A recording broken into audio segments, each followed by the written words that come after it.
गजाननं भूतगणादिसेवितं कपित्तजम्बुफलचारभक्षणं उमासुतं शोकविनाशकारकं नमामि विघ्नेश्वरपादपंकजं।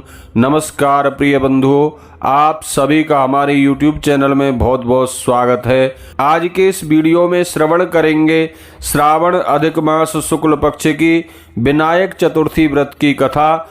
एक बार प्रेम से कहिए, बोलिए गणपति गजानन भगवान की जय, शंकर भगवान की जय, पार्वती माता की जय। बंधुओं, श्री गणेश चतुर्थी व्रत की पौराणिक कथा के अनुसार एक बार भगवान शिव माँ पार्वती नर्मदा नदी के किनारे बैठे थे। वहाँ माता पार्वती ने भगवान शिव से समय व्यतीत करने के लिए चौपड़ खेलने को कहा। भगवान शिव चौपड़ खेलने के लिए तैयार हो गए, परंतु इस खेल में हार जीत का फैसला कौन करेगा, यह प्रश्न उनके समक्ष उठा। तो भगवान शिव ने कुछ तिनके एकत्रित कर उसका एक पुतला बनाकर उसकी प्राण प्रतिष्ठा कर दी और पुतले से कहा, बेटा हम चौपड़ खेलना चाहते हैं, परंतु हमारी हार जीत का फैसला करने वाला कोई नहीं है, इसीलिए तुम बताना कि हम दोनों में से कौन हारता है और कौन जीतता है। इसके बाद भगवान शिव और माँ पार्वती का चौपड़ का खेल शुरू हो गया। यह खेल 3 बार खेला गया, परंतु बंधुओं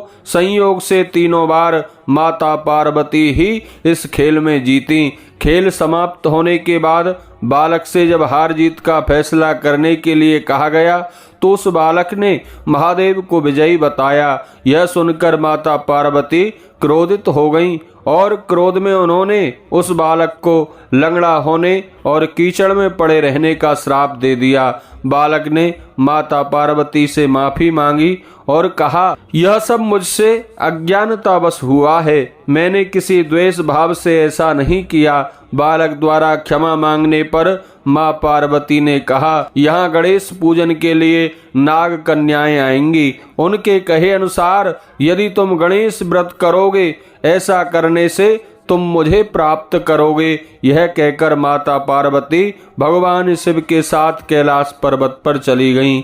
बंधुओं, 1 वर्ष के बाद उस स्थान पर नाग कन्याएं आईं। तब नाग कन्याओं से श्री गणेश भगवान के व्रत की विधि मालूम करने पर उस बालक ने 21 दिन लगातार श्री गणेश जी का व्रत किया। उसकी श्रद्धा से गणेश जी महाराज प्रसन्न हुए। उन्होंने बालक को मनोवांछित फल मांगने के लिए कहा।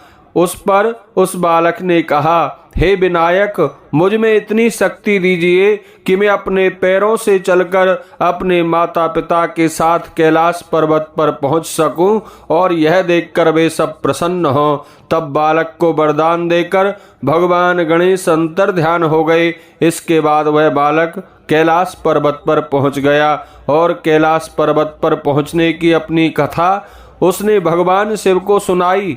चौपड़ वाले दिन से माता पार्वती शिव जी से विमुख हो गई थीं, अतः देवी के रुष्ट होने पर भगवान शिव ने भी बालक के बताए अनुसार 21 दिनों तक श्री गणेश का व्रत किया। इस व्रत के प्रभाव से माता पार्वती के मन से भी भगवान शिव के लिए जो नाराजगी थी वह समाप्त हो गई। तब यह व्रत विधि भगवान शंकर ने माता पार्वती को बताई। यह सुनकर माता पार्वती के मन में भी अपने पुत्र कार्तिकेय से मिलने की इच्छा जागृत हुई। तब माता पार्वती ने भी 21 दिन तक श्री गणेश चतुर्थी का व्रत किया तथा दूर्वा, फूल और लड्डुओं से गणेश जी का पूजन अर्चन किया। व्रत के 21वें दिन कार्तिकेय भगवान स्वयं माता पार्वती से मिलने आ गए। उस दिन से श्री गणेश चतुर्थी का यह व्रत समस्त मनोकामनाओं को पूर्ण करने वाला व्रत माना जाता है।